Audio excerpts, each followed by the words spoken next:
In this video, I'm going to show you how to create Fortnite account. It's going to be a full guide video, so ensure you watch through what I'm going to show you right now. Open up your browser. So this is our browser. So let's say if I want to create a new Fortnite account, so you're going to come in here, type in fortnite.com, right?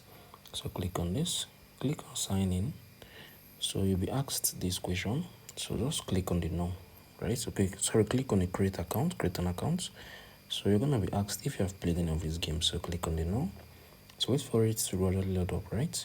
So make sure you enter this and make sure it should be correct, right? Please make sure it's correct. So click on this continue. Now what you need to do, enter these details, right? Make sure everything you enter here is correct.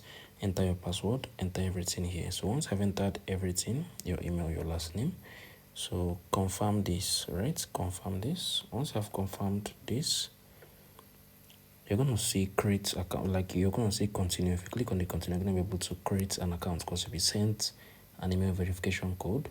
So copy it and verify your account. Once you are done, you're going to be able to create a Fortnite account. If you find it helpful, share your thoughts below in the comment section. Thank you for watching through. I'll see you in the next video.